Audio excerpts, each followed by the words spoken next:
നമസ്കാരം. 2 പതിറ്റാണ്ടോളം നീണ്ട പിണക്കമാർന്ന വേദിയിൽ ഒന്നിച്ച് ശിവസേന അധ്യക്ഷൻ ഉദ്ധവ് താക്കറെയും നവനിർമ്മാൺ സേനാ നേതാവ് രാജ് താക്കറെയും. പ്രൈമറി ക്ലാസുകളിൽ ഹിന്ദി അടിച്ചേൽപ്പിക്കാനുള്ള നീക്കം പരാജയപ്പെടുത്തിയതിന്റെ ആഘോഷ ചടങ്ങിലാണ് ഏറെക്കാലത്തെ പിണക്കം മറന്ന് താക്കറെ സഹോദരങ്ങൾ ഒന്നിച്ചത്.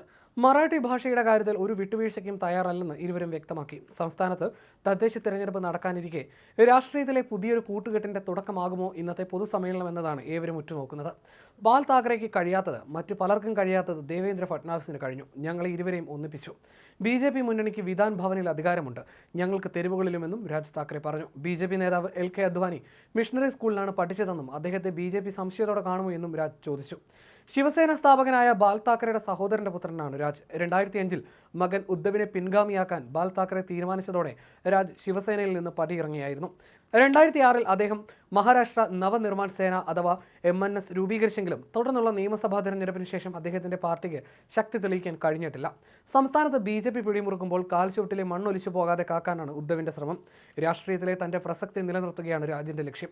2022 ശിവസേന പുലർത്തിയ ഏകനാഥ് ഷിൻഡെ പ്രമുഖ നേതാക്കളെല്ലാം അടിച്ചുമാറ്റി BJPയുമായി കൈകോർത്തതോടെ ഉദ്ധവിന്റെ ശക്തി കുറഞ്ഞിരുന്നു. തുടർന്ന് നടന്ന തെരഞ്ഞെടുപ്പുകളിലെ തിരിച്ചടിയാണ് ഇതുവരെ ശത്രുവായി കരുതിയിരുന്ന രാജ്യമായി കൈകോർക്കാൻ അദ്ദേഹത്തെ നിർബന്ധിതനാക്കുന്നത്.